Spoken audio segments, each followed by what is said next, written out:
की।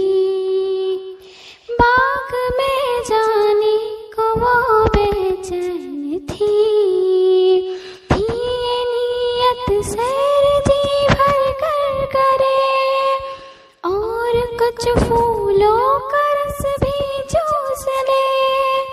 आ रही थी एक भीड़ उड़ती हुई, बाग के एक गोश से मुड़ती हुई, रोक कर कहने लगी बाकी से वो, ए बड़ी भी बात मेरी भी सुनो, कैसी रंगत दी मुझे अल्लाह ने, कैसी सूरत दी मुझे अल्लाह ने।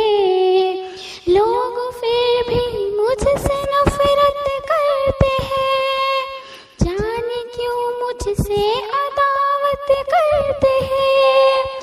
मुझको देखे तो भगा देती है वो, मेरे छाते को जला देते हैं वो।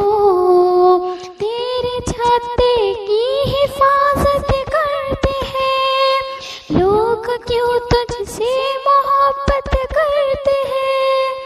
अपने घर में वो बसाते हैं तुझे, तू खफा हो तो मनाते हैं तुझे। शहद की बाकी ने ये सुनकर कहा, मैं बताती हूँ तुझे है भेद क्या, मीठी मीठी चीजें खिलाती हूँ मैं, शहद अपने मुंह से टपकाती हूँ मैं। शहद क्या गोया है जन्नत की गिज़ा, रखी है अल्लाह ने उसमें शिफा। रीझना सूरज